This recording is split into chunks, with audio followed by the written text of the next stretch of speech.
This is the Horse Radio Network.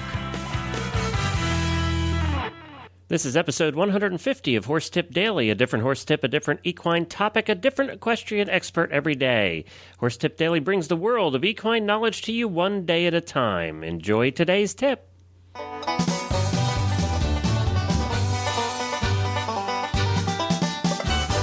Glenn the Geek back with you from Lexington, Kentucky, and you're listening to Horse Tip Daily. Well, on today's tip, we go back to one of the finest horse photographers in the world, and really our first guest here on the Horse Tip Daily show, Scott Trees. Thought that would be appropriate, seeing we're at episode number 150 already. Scott brings us another tip on horse photography. He's a well-known horse photographer around the world, travels the world all year long, and has been practicing his craft for over 36 years. Scott also does a variety of commercial shooting, architecture, fashion, and photojournalism, but most of the time he concentrates on horses. We'll get to Scott in just a second. I just wanted to remind everybody about the Amazon link on our homepage at horsetipdaily.com. If you're going to buy anything from Amazon in the next couple of weeks, just stop by Horse Tip Daily first and click on the Amazon banner in the middle of the homepage there, and it'll take you to Amazon. You go buy what you want and what you need, and just by doing that, we'll get a little bit of a kickback from Amazon, and it helps support the Horse Radio Network. Doesn't cost you any more, just an extra click, and we appreciate your support. Well, now here's Scott. Well, hello, Scott. Glenn, how are you doing today? Good. Welcome back to Horse Tip Daily. We appreciate you being on every time. We always get lots of comments on Facebook. We post all of our shows on Equestrian Collections Facebook page. And we also have our own for each show, but Equestrian Collections now has over 10,500 fans. Oh, my God. They are one of the highest, actually, Facebook fan pages for the equestrian world now. And they're gaining 1,000 a week. Wow. So we post all our shows over there, and we get most of our comments there, and it's amazing. Each tip I put up every day, there's a whole discussion that goes on around them, and it's good. Well, I'm glad you told me that. I'll go take a look and just go to Facebook and search for Equestrian Collections and go to their fan page, and you'll find it interesting too, because one of the big things that's happening there, it's the most active fan page I've ever seen. People go there every day and just look, because people are posting pictures there. That's become the place to post your horsey pictures. Isn't that something? Yeah, it is. It truly has become the place, and you'll see some days they get what seems like people posting 100 of their horses on there. It's just horse after horse after horse picture, and people with their little descriptions about their horses, and then they talk about them. It's just become.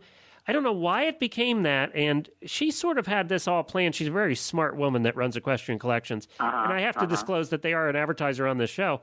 But she just does a terrific job with it, and I've said that before, and it's just a fun place. So check it out sometime. Well, it is. I will. And it is amazing how technology has just changed everything. Yes, and it keeps changing, it keeps evolving, and it's going to keep evolving, and we're one of those things that's evolved. We could not have done the Horse Radio Network 2 years ago. Right. But now we can, because people are starting to understand it a little better, and horse people are starting to catch up technology-wise. Right. Well, that's not why you wanted to talk today. We actually wanted to talk about something about photography. So yeah, I did. I wanted to share some things, and I think this harkens back to my film days when I started basically with a handheld light meter, where you had to understand how exposure and the shutter speed and the depth of field kind of all work together. Because whether you're shooting a film camera or whether you're shooting a sensor camera, you're basically capturing light onto some sort of recording device. Okay, but you understand that most of us put it on automatic and we don't understand how any of that works. Exactly, and by doing that, that's fine.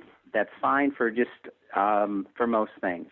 But if you start understanding how things work better, many people have probably put things on automatic thinking they were going to get a shot where they could freeze the motion, and the cameras for automatic settings are set for a default to give you a reasonable depth of field with a reasonable shutter speed. They average them out.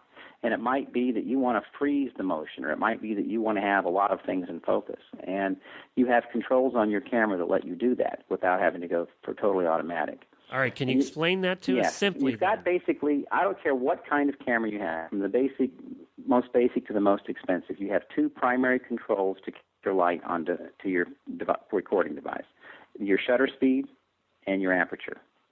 Now, the shutter speed correlates to the blink of an eye. So if you put your hand in front of your face and move it from left to right and close your eyes quickly, you haven't lost sight of your hand. That would correlate to a fast shutter speed. And if you do the same situation but close your eyes for a second and your hand's gone from point A to point B, which would be a slower shutter speed, which is then your subject would be blurry. And when we're photographing something like a horse, for the most part, we want to freeze that motion. And that's going to have to be a shutter speed of a 500th or faster to really effectively freeze the motion. And the one exception to that rule is if you'll visualize in your head a bicycle rider, and if they're coming at you down a road and coming to you, you can't tell how fast they're going. You can just tell that they're getting bigger until they go right by you, and then they go whoosh right by you, and then they're going very fast. Well, as something's coming at you at an angle, you can get by with a much slower shutter speed. I've shot horses coming at me at a 60th of a second, which is really relatively slow. But it is that angle of motion allows you to shoot a little bit slower shutter speed. So if you're in lower light, that's something to keep your mind on. And always remember that something that's going straight across from you, like a car or a bicycle rider going right in front of you, is going to need a faster shutter speed than something that's coming at you at an angle. Now, that works in conjunction with your aperture or your f-stop. Okay, I was just looking at my camera, actually, and you're right. I have two things. I'm assuming when I put it on manual now, and by the way, I have a Fuji 5100 here. So when I put it on manual, I see the shutter speed's the first number. Right. And then past that is the f number. So right, the aperture, the f-stop number, yes. Now, that f-stop number correlates to the pupil of your eye or the iris of your eye, and it opens and closes. The wider it is, the more light it lets in. The smaller it is, the less light it lets in. And so it also, in the process of going from wide to small, also has effect on what's called depth of field or depth of focus, which enables you to have a series of things. If you had 5 people standing in line with one another, you could have the first person in focus, the last, and everybody else out of focus. You could have the last person in focus and everybody else out of focus. You could have the middle person in focus, or you could have them all in focus. And that's controlled by your aperture. The higher the number, so most cameras go, most consumer cameras go from like f3.5 to about 16. Yeah, mine right now is set at 6.5. I don't know exactly what that means, but well, that's just it's just your range of opening. Camera lenses are sold in a reference of their speed or their widest aperture. So a very fast lens is like a 1.0 or 1.2. They're very, very expensive cameras. Lenses. Most people will buy the telephotos come in either a 2.8, which is fast, lets in more light. So what the bottom line is for these wider, faster lenses is that you can take pictures in lower light conditions at a faster shutter speed. The faster is the lower number. So if I take this 6.5 and put it down to 2, it's much faster. It's much. It's actually. It's not so much. It's not that you're making it faster. You're letting in more light. Right. The f-stop is discussed in terms of its relation to let light in at low light levels. So, and maybe I used the wrong terminology there. It's not so much the speed of the lens as it's how much light it lets in. Okay. So those lower numbers let in more light, which means that you can shoot in lower light conditions. Gotcha. Okay. Okay. That makes sense. So, and for mathematical purposes, and I'm not going to get too technical, but if you cameras go like f2, 2.8, 4.0, 5.6, 8, 11, and 16. Okay. Well, each one of those, for purposes of exposure, is exactly half as much light as one before it. So if I have a setting at f5.6 and I cut my exposure to f8, I've cut the amount of light by half that comes into my exposure, to my film, okay? Somewhere I've got to compensate for that loss of light, or my picture is going to come out underexposed. I can compensate for that with my shutter speed. I can go to a slower shutter speed because they work the same thing, a 1/25th to a 2/50th to a 500th, the same thing. It's cut in half. So if I'm at f5.6 at a 250 and I go to f8, I'm going to put my shutter speed at 125. And as far as the amount of light that it lets in, it's mathematically it's exactly the same. But I in one case, I have greater depth and slower shutter. Or I can go for faster shutter, less depth. Now, for most of the time when we're out shooting horses, depth of field is not a real issue, except maybe in headshots and those kinds of things. But most people are going to want to shoot their horses moving or running or riding and those kinds of things. So you're going to want a faster shutter speed, and you can get by with a lot less depth of focus. And actually, most lenses have a little scale on there, and on the 35 millimeter lenses, have a little scale on there that you'll see numbers on both sides. So you'll see that whole range of number. You'll have 4, 5, 6, 8, 11, 16 on one side and on the other side with a little red line down the middle of it. And basically that's an old-timey tool that says this is what your depth of focus is, so you can know that everything in this range of 20 feet is going to be in focus. Because before we had follow-focus cameras and autofocus cameras, you had to use your depth of field knowledge to make sure your subject was sharp. And it's not really, for most people, this is more than they want to know. But it's something that I think is important to understand because those are the tools that you use to freeze motion and create depth. And you use them together to create your image and to get the art of your image. Well, that makes sense. That kind of makes sense now. I'm sort of getting it. Well, the thing now if you have that basic understanding, then all cameras have controls. It's usually P for program, A for auto, TV means shutter priority, and AV means aperture priority, or you have a manual capability where you think for the camera. Now, most of the time when I'm out shooting, I'll shoot manually, mainly because once I get my exposure the way I want to, even on the camera might not do it the same way every time. So when you have it manually, if I set my camera for 500 at f8, every time I push that button manually, setting that way, it's the exact same exposure. If I have it set at a shutter priority, which is what I encourage a lot of people to do when they're shooting horses if they don't want to try the manual venue, is a shutter priority, make sure that your shutter is going to freeze motion every time you shoot it if that's what you want. So that would be my S setting on my camera. No, that would be the shutter. That would be not your F. Yeah, F. S as in S. Sam, I meant. S as in Sam, yes. Yeah, okay. And that is the TV setting on all these cameras. Why they put TV on there rather than SH, I have no idea. But at any rate,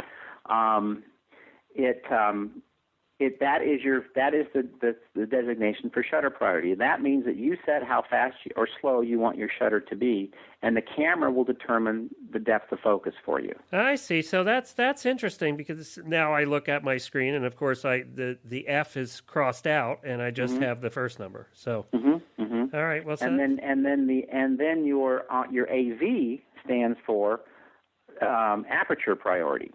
And in that case, if you want to have a lot of things in focus or you want to have a minimum range of focus, you set it there and it determines the shutter speed appropriately. So that's how they get the great shots of the horse's face from a distance and everything else is just blurred out. Right. That has been accomplished with 1, a long lens, and 2, a wide aperture. Gotcha. Well, and this is so easy to practice with now that we don't have to buy film.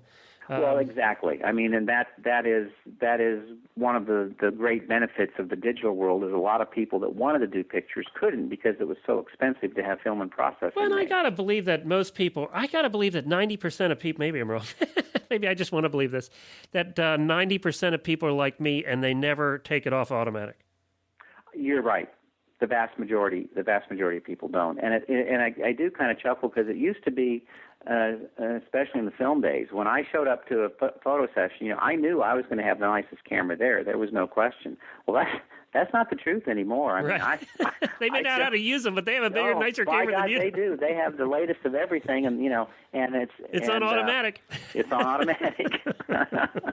And you know what? They get lucky occasionally, get really nice shots. Oh, absolutely, yeah. Absolutely. How do you think? I wanted to ask you this. What's really taken photography by storm is not $1,000 cameras. It's iPhones and all the other phones. And now that the iPhone and my iTouch, they have nanos, have video in them. Right. That's what's taken the whole world by storm. Yeah. And unfortunately, that has to lower people's expectations of it's just like of what photography is. You get comfortable with crappy pictures because that's what your phone took. Right. But that's the same thing, though, when you think about it. Years ago, when you and I were kids, hi-fi was the big thing, and stereo with our $1,000 speakers and a great sound. And now we listen to MP3s and we're happy with it. Exactly. And most people don't realize is MP3s are crap. Yeah. Compared to what we used to listen to. Exactly. So. And you do find, camera phones have, definitely changed the way people look at things. And to tell you the truth, even to some degree, the 35 millimeter. The 35 millimeter today is everybody's Instamatic of many years ago. Everybody has their camera, and so but the phones for certain. The quality's not there, but it's now more of this voyeuristic society we've become anyway. It's like, well, I can show you right now. Here's what I'm seeing right now. And this instant gratification side of things. And it's not so much, I think, people are trying to say, well, here's the art of what I'm seeing. They're saying, well, look, here I am. And they're great means of chronicling an event.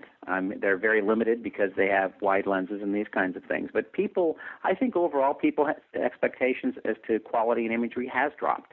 First of all, they're inundated with it. Television, stills, magazines. Facebook? More the internet, yeah.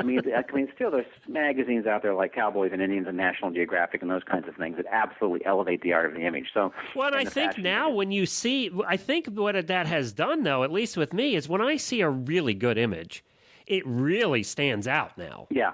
Yeah. Then you go, well, somebody knew what they were doing when they're taking that picture. Right. And I think it does stand out. I think those of us that are still trying to put art into our work, it does make it stand out. But it's, again, as we've alluded to many times that we've had these conversations, that digital is just changing the face of everything.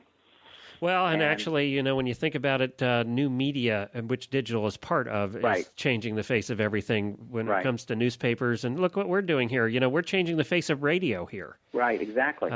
Before I would have had to have a contract with a radio station. What's amazing about before, to get off of my little tangent, is I would have had to have a contract with a radio station to produce a show, listen to potentially, 50,000 people in a city. Right. Now I've got listeners. I got tens of thousands of listeners across the world in over 32 countries. Right. That wasn't possible 2 years ago. Right. No, it's made the world a smaller place. That's for sure. And you see that because you travel a lot.